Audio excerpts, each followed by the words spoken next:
Right breaking news చూస్తున్నాం. APCC chief Sharmila సంచలన వ్యాఖ్యలు చేశారు. జగన్ అక్రమాస్తుల కేసులో వైఎస్ రాజశేఖర్ రెడ్డి పేరును చేర్పించింది కాంగ్రెస్ పార్టీయో సిబిఐయో కాదని స్వయంగా జగన్ లాయర్ అని ఆమె ఆరోపించారు.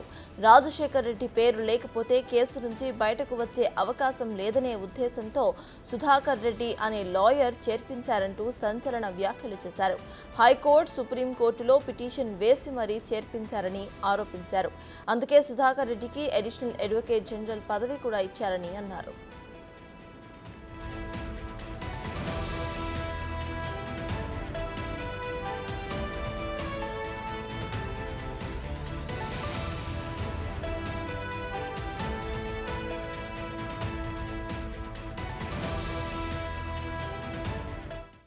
ఇదే జగన్మోహన్ రెడ్డి గారు చెప్తున్నారే Congress party CBI charge sheet లో రాజశేఖర్ రెడ్డి గారిని చేర్చింది అని.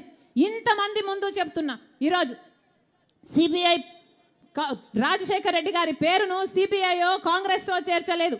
రాజశేఖర్ రెడ్డి గారి పేరుని చేర్చింది నిజానికి జగన్మోహన్ రెడ్డి గారి లాయర్. జగన్మోహన్ రెడ్డి గారి లాయరే. రాజశేఖర్ రెడ్డి గారి పేరు నిజానికి సిబిఐలో లేకపోతే జగన్మోహన్ రెడ్డి గారు ఈ కేసులో నుంచి బయటపడడం చాలా కష్టము అని తెలిసి, రాజశేఖర్ రెడ్డి గారి పేరు ఉండకపోతే జగన్మోహన్ రెడ్డి గారు ఈ కేసులలో నుంచి ఎప్పుడు బయటపడ్డు అని రాజశేఖర్ రెడ్డి గారిని పేరును స్వయంగా జగన్మోహన్ రెడ్డి గారి లాయరే, సుధాకర్ రెడ్డి అనే లాయరే రాజశేఖర్ రెడ్డి గారిని చేర్చమని హైకోర్టులో, సుప్రీంకోర్టులో పిటిషన్ వేసి మరీ చేర్పించారు. దానికి ప్రతిఫలంగా ఈరోజు అదే సుధాకర్ రెడ్డికి జగన్మోహన్ రెడ్డి గారు అడిషనల్ అడ్వకేట్ జనరల్ పదవి కూడా ఇచ్చాడు. ఇది వాస్తవం కాదా? ఇది వాస్తవం కాదా? జగన్మోహన్ రెడ్డి గారు ప్రజలకు సమాధానం చెప్పాల్సిన అవసరం ఉంది. ఏపీసీసీ చీఫ్ షర్మిల సంచలన వ్యాఖ్యలు చేశారు. జగన్ అక్రమాస్తుల కేసులో వైఎస్ రాజశేఖర్ రెడ్డి పేరును చేర్పించింది కాంగ్రెస్ పార్టీయో సిబిఐయో కాదని స్వయంగా జగన్ లాయర్ అని ఆమె ఆరోపించారు. రాజశేఖర్ రెడ్డి పేరు లేకపోతే కేసు నుంచి బయటకు వచ్చే ఛాన్సే లేదనే ఉద్దేశంతో సుధాకర్ రెడ్డి అనే లాయర్ చేర్పించారంటూ సంచలన వ్యాఖ్యలు చేశారు. హైకోర్టు, సుప్రీంకోర్టులో పిటిషన్ వేసి మరీ చేర్పించారని ఆరోపించారు. అందుకే సుధాకర్ రెడ్డికి అడిషనల్ అడ్వకేట్ జనరల్ పదవి కూడా ఇచ్చారని తెలిపారు. జగన్మోహన్ రెడ్డి గారు చెప్తున్నారే Congress party CBI charge sheet లో రాజశేఖర్ రెడ్డి గారిని చేర్చింది అని.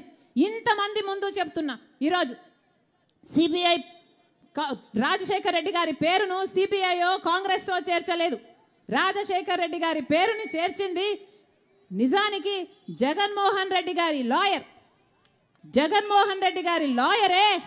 రాజశేఖర్ రెడ్డి గారి పేరు నిజానికి సిబిఐలో లేకపోతే జగన్మోహన్ రెడ్డి గారు ఈ కేసులో నుంచి బయటపడడం చాలా కష్టము అని తెలిసి, రాజశేఖర్ రెడ్డి గారి పేరు ఉండకపోతే జగన్మోహన్ రెడ్డి గారు ఈ కేసులలో నుంచి ఎప్పుడు బయటపడ్డు అని రాజశేఖర్ రెడ్డి గారిని పేరును స్వయంగా జగన్మోహన్ రెడ్డి గారి లాయరే, సుధాకర్ రెడ్డి అనే లాయరే రాజశేఖర్ రెడ్డి గారిని చేర్చమని హైకోర్టులో, సుప్రీంకోర్టులో పిటిషన్ వేసి మరీ చేర్పించారు.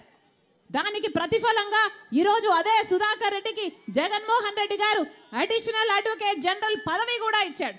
ఇది వాస్తవం కాదా? ఇది వాస్తవం కాదా? జగన్మోహన్ రెడ్డి గారు ప్రజలకు సమాధానం చెప్పాల్సిన అవసరం ఉంది.